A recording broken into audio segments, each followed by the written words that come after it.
Algebra 1, Unit 6, Lesson 1, Part 2, Quadratic Function Graphs. In this one, we want to be given the equation and then get the graph from those three forms. The main thing in order to do that is to be able to find the vertex first from any of those forms. After you find the vertex, you really do the same thing for each one, no matter what form it was originally given in. So in standard form, you have y is equal to a number in front of x squared, which we're calling a number in front of x, which we're calling b, and then another number added, which we're calling c. If b is a negative value, this will be replaced with a minus sign, and the same for c. If c is negative, we would put, for example, if it was a minus 9, we would simply subtract 9 instead. To find the vertex, you're going to find the x-coordinate of the vertex by taking the opposite of this number. So if it were a minus 3, it will become a plus 3. If it's a plus 4, it will become a minus 4. So minus b divided by 2 times whatever the stretch factor a is. Once you find h, you're going to take that value and put it wherever x is, and that will be your k or y value for the vertex. Remember that we also know that the y-intercept is c, and the zeros we may or may not be able to find while graphing from other features in a. For vertex form, we have y is equal to a times x minus h squared plus k, where the h and k come from the vertex form. If we subtracting a 3, it would be a positive 3. If we're adding a 3, it would be a negative 3. The k value is whatever you see. If you see minus 9, it's minus 9. If you see plus 9, it's plus 9. To get the y-intercept from that form, we know the y-intercept is when x equals 0, so we would simply substitute 0 into that form to find the y-intercept. And the zeros we may or may not be able to find while we're graphing from other features. In factored form, this is the only one where we're guaranteed of knowing the zeros because it's in that form. To find the vertex, we have seen when we graph that the vertex is always midway between the zeros because it lies on the axis of symmetry, so we simply need to find the number in the middle of the zeros. So we find the two zeros from factored form, add them and divide by 2, that's the midpoint. Again, once you have the x value for it, you can put it into the wherever x is and calculate what the y value is. The y-intercept would be substituting x equals 0 in there, and the zeros you just read from the form.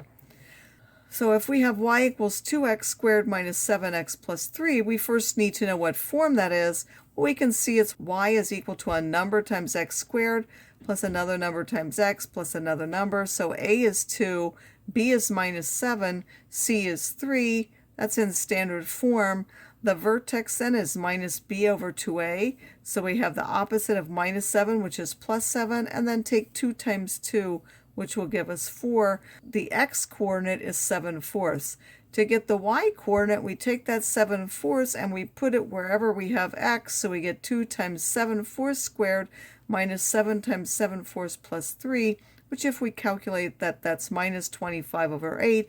So the vertex is 7/4 minus 25/8, and we also know that the y-intercept is 3.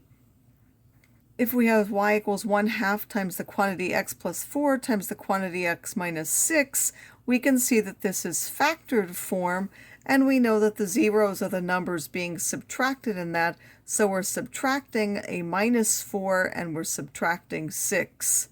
The vertex we find by taking the midpoint of those two zeros. You might be able to tell what that midpoint is. If you can't, you would add the 2 and divide by 2, which would give you 1, that being the number midway between minus 4 and 6. Once again, to find the y-coordinate, you take that number, which is the x-coordinate, put it wherever x is, and calculate that to find the y-coordinate. The vertex is now the point 1, minus 25/2, or minus 12.5. The y-intercept we find by putting x equals 0 there, so we would have 4 times minus 6 is minus 24 divided by 2 will give us minus 12. And finally, we have y equals minus x minus 5 squared plus 8. This is in vertex form. We have x minus, this will be the h value, So h is 5, and then the number that you're simply adding is k, so that will be 5, 8. To find the y-intercept, again, you put x equals 0 into the form, and you will end up with minus 17/12. One thing that we weren't asked for is the value of a. Again, remember that a is always the number in the front, so here a is 2. It's going to point up this way. If we went over 1, it would go up 2. This one, a is a half. It's positive. It's also pointing upwards. If we move over 1, we move up a half. This one, a is a minus 1, the 1 not being written, and that means when we go over 1, we're going to go down 1, so this one will actually point down because that is negative. It says for each function, sketch the graph based on the features easy to find from that form. Write the function in the other two forms purely based on these if you can. So here we have y is equal to 2 times x minus 5 times x plus 3. This is factored form because we have two things multiplied together, which are the factors. We're subtracting a 5, so 1 0 is 5, and we're subtracting a minus 3, so the other 0 is minus 3. The vertex is at the midpoint of those. 5 plus minus 3 is 2. Divided by 2 will give us 1. So we know that it goes through 1. To find the y value of that, you put the 1 where the x is, calculate that, and you'll get minus 32. So at 1, minus 32 will be the vertex. The y-intercept is at the value you get by putting 0 in there, which will be minus 30. So if it's minus 30 here, that would mean we also have to be at the same minus 31 away from this way, because this is 1 away to the left, then 1 away to the right. There has to be another. If we put the zeros of 5 and minus 3, we have those as well. And now we also know that if we go over 1 and up 2, but that's this, even though it doesn't look like it, we've already got those 2 points. That's 1 away and up 2. But now we know that our function will go through those points. We can get vertex form from this very easily, which is y is equal to 2, same value of 2. We take x minus the x value of that and square that, and then we would add the k value. We could get standard form, but we would have to rewrite from the vertex form. Y is equal to minus x plus 3 squared plus 1. A is that minus 1. We're subtracting a 3 here, so h would be minus 3, and k is 1. So we could put those immediately at minus 3 and 1. And then knowing a is minus 1, that means if we go over 1, we can go down 1 on each side of that. We also know the axis of symmetry goes through the vertex, so it goes through minus 3. So we have x equals minus 3. Once we've used the value of a, we now know the zeros, so they are minus 4 and minus 2. And because of that, we can easily get factored form. Y is equal to a, so we put the minus 1 out. We subtract these zeros, so we're taking x minus a minus 4 is x plus 4, and x minus a minus 2 is x plus 2. Finally, we have y is equal to 1/2 t squared minus 2t plus 3 halves. T is our x variable, so a is 1/2, b is minus 2, c is plus 3 halves. And the vertex is at h equals minus b over 2a, because this is in standard form.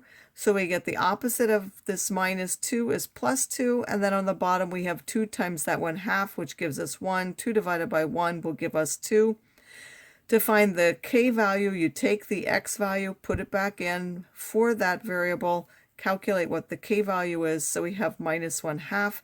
So at the point 2 minus 1/2, that's where our vertex is. We have a as 1/2, so if we go over 1, we go up a half. We go over 1, we go up a half. We now have our zeros.